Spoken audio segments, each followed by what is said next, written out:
Hello दोस्तों, कैसे हैं आप सब लोग। चलिए शुरू करते हैं आज का टॉपिक। आज का टॉपिक है गुरुत्वाकर्षण। ठीक है, ग्रेविटेशन।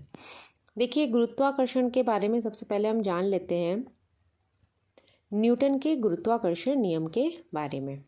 ठीक है, तो न्यूटन का जो गुरुत्वाकर्षण का नियम था उसके अनुसार क्या है कि किन्हीं दो पिंडों के बीच कार्य करने वाला आकर्षण बल पिंडों के द्रव्यमानों के गुणनफल के अनुक्रमानुपाती होता है। ठीक है, तथा उनके बीच की दूरी के वर्ग के व्युत्क्रमानुपाती होता है। देखो, न्यूटन का जो लॉ था वो क्या कहता है कि मान लिया दो पिंड आपके पास क्या है, कोई दो पिंड हैं, उनके बीच में कार्य करने वाला आकर्षण का बल, ठीक है, उनके बीच में जो आकर्षण का बल लग रहा है वो पिंडों के द्रव्यमान के गुणनफल के तो क्या होगा, अनुक्रमानुपाती होगा। ठीक है, जिसको हम क्या कहते हैं, डायरेक्टली प्रोपोर्शनल कहते हैं। और जो उनके बीच की दूरी होगी उसके वर्ग के व्युत्क्रमानुपाती होगा। ठीक है, तो देखिए जैसे F is proportional to M1 M2। मान लीजिए जो M1 M2 है, दो पिंडों के क्या है क्रमशः द्रव्यमान, मान लीजिए इन्हें, तो F is proportional to M1 M2। और जो F है वो दूरी के वर्ग के व्युत्क्रमानुपाती होता है, तो F is proportional to 1/r का r² हो गया यहाँ पे आपका।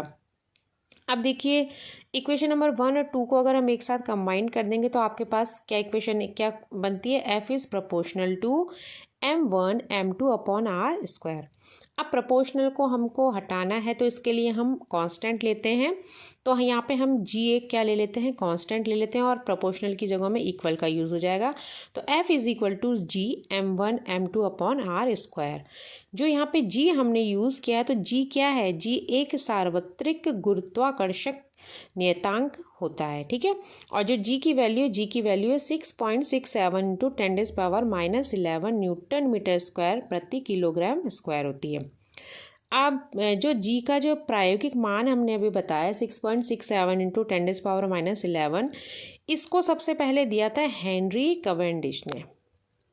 अब देखिए ग्रेविटी क्या होती है, ग्रेविटी यानी जो गुरुत्व है, गुरुत्व क्या होता है, न्यूटन के गुरुत्वाकर्षण के अनुसार दो पिंडों के बीच एक आकर्षण बल कार्य करता है। ठीक है, अभी आपने पढ़ा है ये। अब वो कह रहा है कि यदि इसमें से एक पिंड पृथ्वी हो तो इस आकर्षण बल को हम क्या कहते हैं, गुरुत्व कहते हैं। ठीक है, न्यूटन के गुरुत्वाकर्षण के अनुसार दो पिंडों के बीच एक आकर्षण बल कार्य करता है। यदि इनमें से एक पिंड पृथ्वी हो तो इस आकर्षण बल को हम गुरुत्व कहते हैं।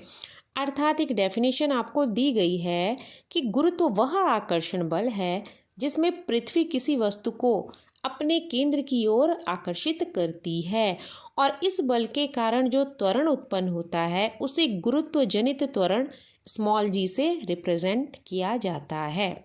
ठीक है, और जो स्मॉल जी है गुरुत्व जनित त्वरण है, इसका जो मान होता है वो होता है 9.8 मीटर पर सेकेंड स्क्वायर। ठीक है, अब देखो जो जी है ये वस्तु के रूप, आकार, द्रव्यमान आदि पर निर्भर नहीं करता है। अब क्वेश्चंस आपके यहाँ से भी बनते हैं, जी के मान में परिवर्तन। आप इसे ध्यान से देखिएगा कि पृथ्वी की सतह से ऊपर या नीचे जाने पर जो जी का मान है वो क्या होगा, तो पृथ्वी की सतह से ऊपर या नीचे की तरफ जाने पर जो जी का मान है हमेशा घटता है। ठीक है, और जी के मान की मैक्सिमम वैल्यू कहाँ पर होती है, ध्रुवों पर होती है। पृथ्वी का जो ध्रुव है वहाँ पर जी का मान सर्वाधिक होता है, और जी का मान सबसे कम, न्यूनतम, मिनिमम कहाँ पर होता है, इक्वेटर पर होता है। विषुवत रेखा पर सबसे कम इसकी वैल्यू होती है। ठीक है, अगर हमने पृथ्वी की घूर्णन गति बढ़ा दी, हम तो नहीं बढ़ा सकते हैं, लेकिन मतलब एक सोचो इस चीज़ को कि अगर पृथ्वी की जो घूर्णन गति है वो बढ़ जाए तो जी के मान में क्या परिवर्तन होगा, तो जी का मान कम हो जाएगा। ठीक है, और यदि पृथ्वी की घूर्णन जो गति है वो कम हो जाए तो जी का मान बढ़ जाएगा। ये जो आपके लास्ट के 4-5 पॉइंट हैं इनको आप अच्छे से देखिएगा, क्योंकि यहाँ पे से ही क्वेश्चन पुटअप किए जाते हैं। तो चलिए दोस्तों, आज के लिए इतना काफ़ी है, मिलते हैं नेक्स्ट वीडियो में।